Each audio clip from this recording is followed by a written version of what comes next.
Minnesota businesses are putting their names in the hat in the hopes of getting a license to sell legal marijuana or cannabis. The much anticipated first round for applications opened Wednesday. Now investigative reporter Ryan Raish is asking exactly when dispensaries will open.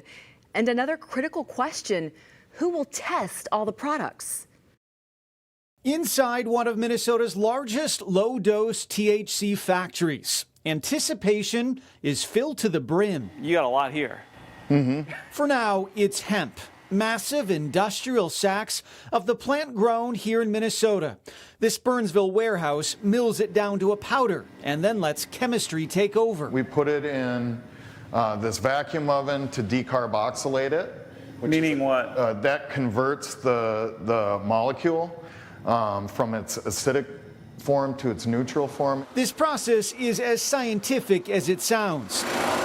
Using expensive, state-of-the-art equipment, the team here produces THC, the ingredient that gets you high, found in gummies or drinks currently sold in Minnesota. It's chemistry. When Kyle Marinkovich started Northern Diversified Solutions in 2019, it was a risky endeavor. Minnesota saved us. Had Minnesota not passed that legislation, or in the series of legislation that we've had, we'd either be processing something else or we'd be out of business. And now Marinkovich is among those who will wait to find out if he will get a license for full-strength marijuana. But as he and many others wait, there is growing concern within the cannabis industry. Who is going to test the onslaught of new products about to come online? There is not enough lab capacity. I think all of us in the industry are aware of it.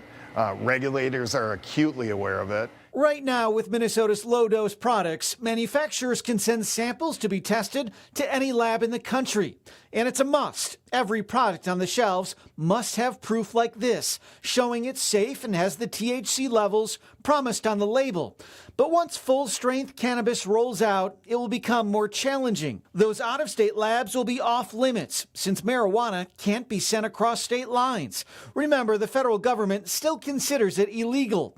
Right now, there are only 2 labs in Minnesota, CHRI Laboratories and Legend Technical Services. Only 2 for a whole new industry. I would say that is not nearly enough. Charlene Briner is the temporary head of the new State Office of Cannabis Management. Is that something you're worried about? It's one of the things that keeps me up at night. So the original law that was passed last year didn't contemplate the need to stand up additional lab capacity. To complicate the issue, Marinkovich says he knows some manufacturers in the low-dose market are already lab shopping, an issue that has plagued other states. That's when you send the same sample to multiple labs, seeking the most potent and compliant result. And you wasted that time and money and stressed capacity at the lab because there shouldn't be a need for that much testing. OCM hopes a newly approved state reference lab will cut down on the issue by acting like a referee during testing disputes. But that lab is just getting off the ground. We have our own line of gummies, Mini Stona. All of this adding to the big question: when will recreational cannabis actually be on the market in Minnesota? Every day there's people that ask, when are you going to have it? When is it available? Businesses anxiously waiting, from the retailers to the factories. I think it's going to happen.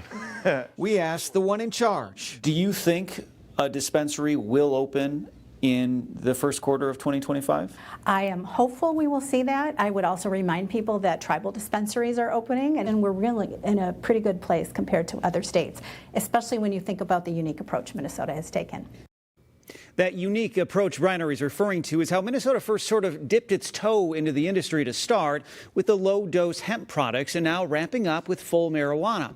Right now, OCM is in the process of drafting the rules for this whole new industry. They believe once those rules are in place later this summer, it will open the doors to new labs coming in. And Lindsay, anecdotally, the OCM tells me that they've heard interest from people starting labs. Well, so that's good news. That is good news. And Briner is the interim director with OCM, so they still don't have a permanent director. That is correct. Last September, almost a year ago, the state's first OCM director resigned one day after she was appointed by Governor Walz. The governor's office has not yet named a permanent director, and I asked. Briner says she's not interested in the job. She's not going to be the person. Yeah, that's a saga that's hard to forget. Yes. Thank you, Ryan.